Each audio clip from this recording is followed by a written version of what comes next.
Hey there and welcome to Comedy Recapped. Today we'll be examining 2009's Balls Out, the Gary Houseman story. Beware, spoilers ahead. Watch out and take care. We begin our film with Gary, as he narrates his childhood filled with tennis matches. He explains how his father and brother always cheated while playing tennis with him, thus preventing him from getting the winner's prize, a stash of beef jerky.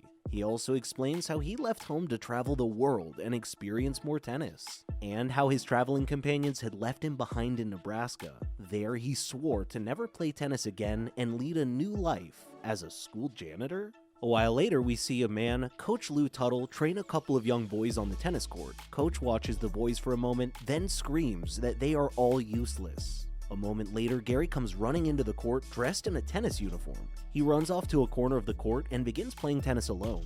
The next day, Coach Lou visits the toilets and finds Gary cleaning the place. He brings up Gary's display in previous day and calls his play beautiful. Gary smiles, then replies, "Yeah, me and tennis, we go way back." After which he recounts his life story to the coach. Since it is perfectly normal to randomly recount one's life story in a school toilet. Coach frowns before explaining, "That's what puts hair on a man's balls." Coach Lou beams and then mentions that he likes Gary. He then proceeds to state that his tennis team was a bunch of losers, and that only the team captain has anything going on for him.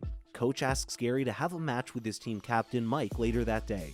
Gary, who has sworn off tennis, replies that he's over with tennis and not going to play the game anymore. He, however, decides to turn up for the match at the stated time and plays against Mike. After the match, which Gary wins, Coach Lou asks him to be his assistant, mentioning that Gary would be an asset to him. Gary smiles, then accepts the coach's offer, mentioning that he'd probably be able to fit it into his schedule. The next day, the coach introduces Gary to his team as his assistant coach. He then leaves the pitch, asking Gary to hold the fort while he uses the toilet. As soon as Coach leaves, Gary begins conversing with a girl who had been sitting by the coach. He asks which of the boys the girl is sleeping with, stating that he needs to know it to coach them properly. The girl laughs and mentions that she is Jenny Tuttle, the coach's daughter, and that she's just here to catch a ride home from her father, causing Gary to apologize. A day later, while teaching, Coach Lou gets a stroke and dies. Later that day, Gary gets called to the principal's office where he finds Principal Daubert together with a scrawny-looking teacher, Steve Pimble.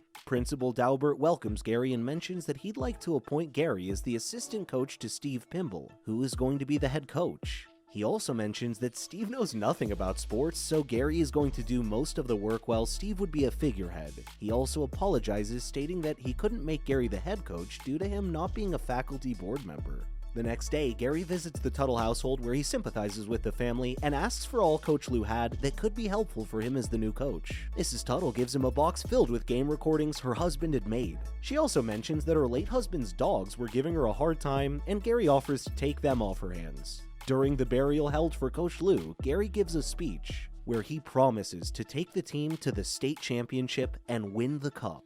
The season begins and Gary puts the team through their toughest training yet, resulting in their winning 2 matches. Mike wins 2 matches for the team while the other team members lose a couple and win others. Gary realizes that he needs more capable players on the team and decides to get a transfer student. A while later, Gary gives Jenny a ride home. He stops at a convenience store where he calls Mike and asks if the foreign exchange student could stay with his family. Mike promptly refuses, stating that his father hates foreigners. On the drive to Jenny's home, Jenny checks through Gary's bag and finds packs of condoms. Gary tries to grab it away from her, but Jenny dodges and begins checking one out, asking why it smells and feels the way it does. Gary, however, is saved from answering as he parks in front of Jenny's house and asks her to go home. Gary visits a couple of other students' homes in search of a place for the foreign exchange student. He is, however, turned down by everyone, causing him to decide to have the student live with him. A couple of days later, while cleaning the school grounds, Gary witnesses one of the boys in his team, Burke, getting bullied.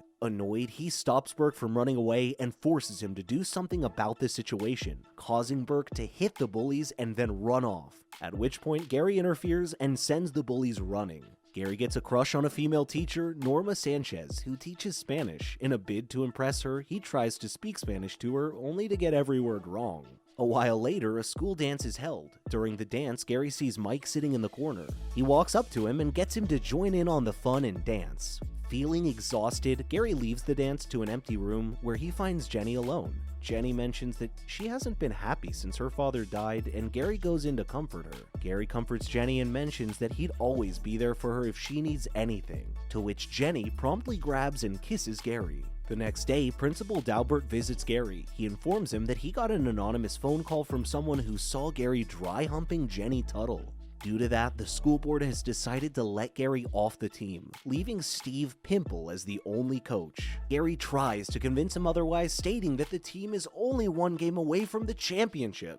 However, Principal Daubert remains adamant. Gary plummets into a depressed mood for a couple of days after getting sent off of the team. Worried about him, Jenny visits to talk. She tells him he can't let himself go just like that, to which Gary replies he has let Coach Lou and the boys down.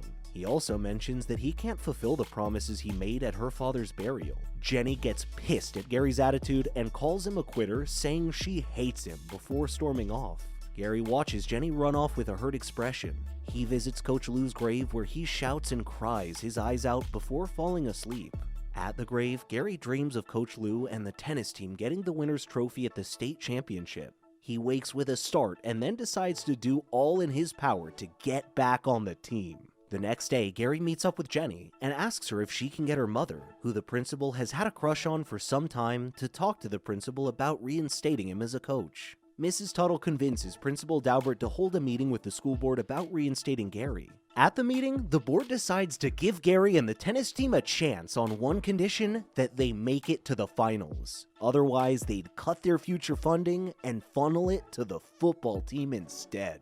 The exchange student plays the deciding match against an opposing school and manages to win by a tiny margin, thereby qualifying his team for championships. The night before the championship, Gary invites Steve and Mike to his recreational home, where he hands Mike a beer despite Steve's protest. Mike rejects the beer, stating that he's too young to be drinking. Gary replies, saying that's why he invited Mike over, to be a man. He also states that if Mike wants to win, he'd have to drink the beer to prove that he isn't a boy, and that he isn't intimidated by his opponent, Tommy Tremble, who has won for 3 years in a row. Under the constant pressure from Gary, Mike finally drinks the beer, resulting in praises from Gary. As Mike finishes his beer, a lady knocks on Gary's door and walks in. Gary smiles and tells her that Mike's the one she should be paying attention to. The lady gets naked and begins dancing on Mike. Steve asks Gary why he'd get a prostitute for Mike, and Gary simply replies, to be a man. At this point, the prostitute gives Mike a handjob. Once he releases, Mike, together with Steve, decides to leave Gary's house. Gary drives the team to the championships, where they manage to win the semifinals by a hair's breadth. After the match, Gary pulls Mike aside and encourages him, telling him to do his best the next day so he'd achieve Coach Lou's dream. Mike stares at Gary for a bit and asks why he looks up to Coach Lou so much, to which Gary replies, if God didn't exist, would you invent him?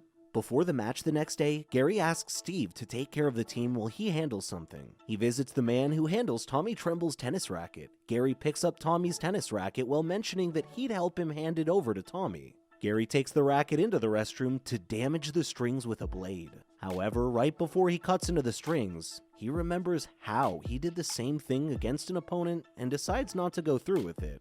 He returns to watch the match. Mike wins the first set and Tommy wins the second. During the 15-minute break before the final set, as the third gets underway, Mike's left knee locks up, threatening the forfeiture of the set to Tommy.